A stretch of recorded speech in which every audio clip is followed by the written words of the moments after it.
بسم اللہ وحدہ والصلاة والسلام علی من لا نبی بعد۔ اللہ جل جلالہ ہم سب کے خالق اور مالک ہے، سب کچھ اللہ نے بنایا، یہ وقت بھی اللہ نے بنایا، یہ دن اور رات کا آنا جانا، یہ چاند سورج ستارے، یہ گھڑیاں، یہ گردشیں، یہ شب و روز، یہ لیل و نہار، سب اللہ نے بنائے ہیں۔ صبح اللہ کے حکم سے ہوتی ہے، شام اللہ کے حکم سے ہوتی ہے، چاند سورج ستارے اللہ کے حکم سے چلتے ہیں۔ اللہ تعالیٰ خود فرماتے ہیں کہ انسان وقت کو برا بھلا کہتا ہے، یسب الدہر، پھر فرمایا وَأَنَا الدَّهْرُ، زمانہ تو میں خود ہوں، زمانے کو برا نہ کہو۔ لوگ کہتے ہیں یہ دن بڑا برا ہے، یہ وقت بڑا برا ہے، ہمارے اعمال برے ہیں، مکافات عمل ہے، جو ہم کرتے ہیں وہ ہمارے سامنے آ رہا ہوتا ہے، اور آزمائشیں، تکلیفیں، مصیبتیں یہ تو اللہ کی طرف سے ہیں۔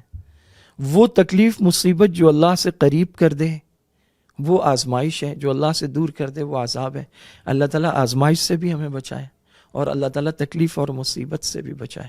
یہ والی جو بات ہے کہ پتھر سے ہوتا ہے، انگوٹھی کے پتھر سے خوش نصیبی آتی ہے، فلاں عدد میں خوش نصیبی ہے، فلاں دن میں خوش نصیبی ہے، اسے وہم کہتے ہیں، یہ توہمات ہیں، اور ایک موقع پر جا کر یہ شرک بن جاتا ہے۔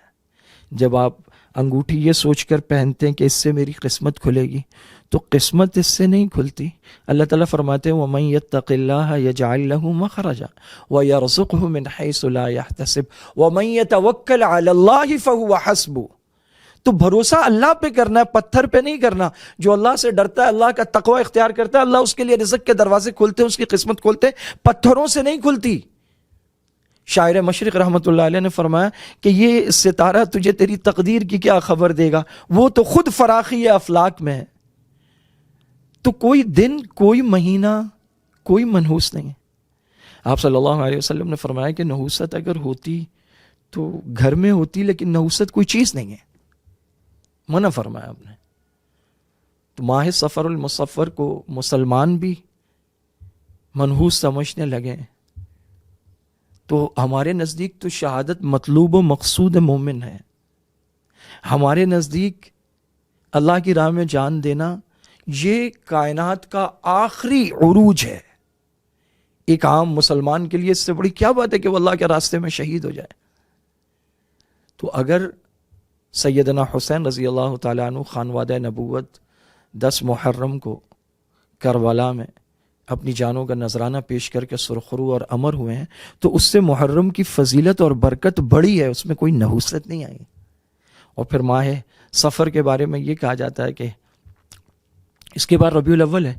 آپ صلی اللہ علیہ وسلم جس مرض الوفات میں تھے، اور پھر آپ کا 12 ربیع الاول کو انتقال ہوا ہے، تو وہ سفر میں بخار آپ کو چڑھا ہے۔ تو اسے پرانے لوگوں میں 13 تیزی کا مہینہ کہا جاتا تھا، کیونکہ 13 کو وہ غالباً آپ کو بخار شروع ہوا تھا، اور پھر وہ بڑھتا رہا۔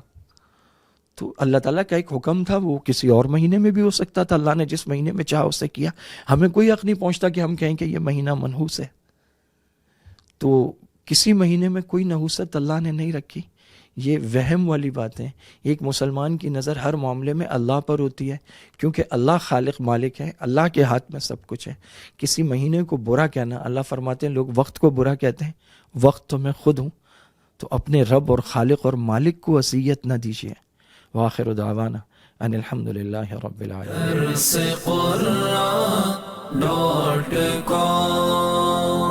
www.darsequran.com